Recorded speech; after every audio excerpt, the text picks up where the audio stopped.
everybody, back in Hawaii, examining and exploring new ingredients, new foods, and especially, you know, my passion for local foods. I'm here with Bob Gunter, president of the Kōloa Rum Company. We're going to get a tour of the plant today and learn how even what you drink can come within a 15-mile radius of where you live. Let's head inside, Bob. Let's go. So where are we here, Bob? What's going on? This is our bottling room. This is where all of the rum goes into the bottle, where it's, the caps are placed on and the labels are put on, and then they're cased and wrapped and ready to go out to the distributors. And how much do you do? This is not like Bacardi where you're trying to serve the entire world. No. We are what you call a single batch distiller. We make one batch at a time in our copper pot still. That gives us maximum control over the finished product in terms of quality. And rum, and this is what would interest my audience, because it's always about cooking, it's about taking the freshest ingredients. We came from the Maui Cattle Company, we've gone to farmers and the farmers markets and so on. Yeah. So that's really what I want to talk about, is how you take the local fresh ingredients and turn it into such a great product. Well, you know, we're unique in terms of rum distillers. We do not use molasses, which is really a industrial byproduct of making sugar. We prefer to use the heart of the sugar molecule, that which contains the most sucrose, and that is raw crystal sugar. So we purchased about a 2.5 to 3 year supply of raw sugar from the local sugar plantation here on Kauai last year, and we are using that to ferment and distill and blend with our rum products. But we are transitioning to using fresh pressed cane juice. So our plan in the future is to have cane grown for us, which we will crush, extract the fresh juice, and immediately ferment and distill and bottle that. Wow. So the carbon footprint will be much smaller, it'll be a much easier process, and then the crushed cane will then be tilled back into the soil to supplement the nutrients in the soil. So let's say you were Bacardi rum or one of these huge distillers, how would that be different? Well, they, because of the volume that they have to produce, they use what is known as a continuous distillation method. It's a still, but nothing like the pot still that you will see here. And fermented solution or mash is pumped into that still on a continuous basis, and it runs generally 24/7. And as I mentioned, we have a copper pot still. We make one batch at a time. So we're able to watch and to tweak that process as we need to make sure that our product is as good as it can possibly be. Hawaiian rums is something really new.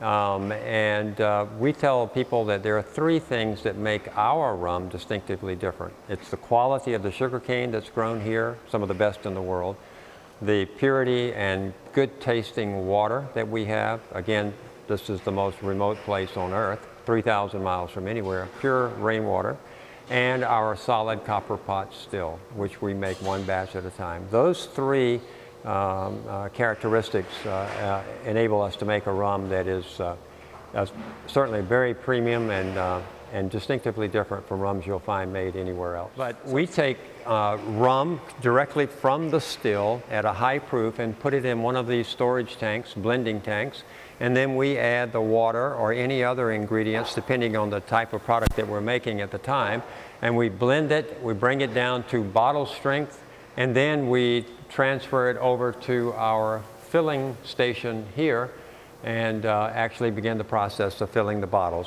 We're a multifaceted business. Not only do we make rum, but we also make jam and jelly and syrup products. Really? Under our Hawaiian Kukui brand. Huh. And so we have that operation going on here as well. Also in our minds was to do our part to help diversify our local economy, which of course is heavy oriented toward tourism.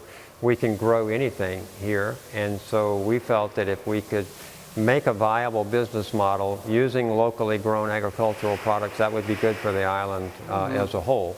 And of course we were interested in creating employment opportunities for local residents. Now we have approximately, I think, 18 employees, and those are 18 jobs that weren't here 2 years ago. So we're very proud of what we've accomplished. Yeah, you've contributed a lot. Yes. That's great. Bob, you said you use a specific type of pot, and I know it's not a sauce pot or a soup pot. It must be bigger than that.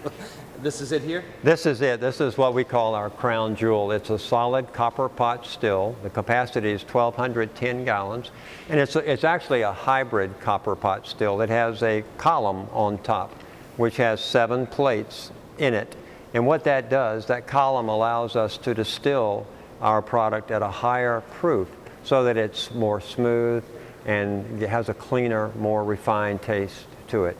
Most copper pot stills do not have a column attached to it.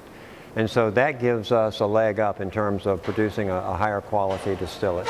And we've gone from the still, we've held it, we've put batch on top of batch, we've mixed it, possibly flavored it. Yes. And then we come here. You were telling me, where'd you get this from? This conveyor came out of a toothpaste factory on the mainland. Toothpaste. Okay. And we liked it because, of course, it was inexpensive, relatively speaking, and also the fact that it's U-shaped, so it maximizes the space available in this relatively small room. And what happens is, once we blend it and bottled, we set up a filter and a hose system here. We draw from one of these tanks. It passes through the hose, through the filter, into the reservoir on our filling machine there. We bring up a portable, what we call a dump station. We have someone that dumps out, literally, the bottles from a case, empty bottles here, and then they're placed on this conveyor, which of course is moving.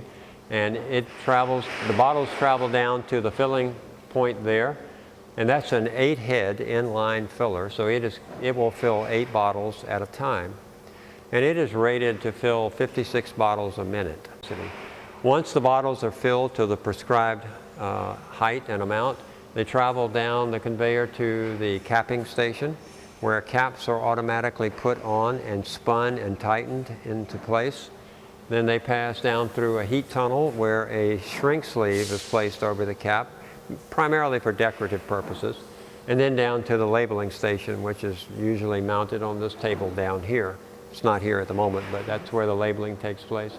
And then the bottles that are labeled and capped and ready to go back into the empty box that was dumped here and placed back on a pallet on that end, and then the boxes are sealed and they're placed on a pallet, and when full they eventually go back into our warehouse for storage. So it's a pretty tight production and bottling process that works very well for us. And again, hands-on. All human contact. Absolutely. That's great. Yes.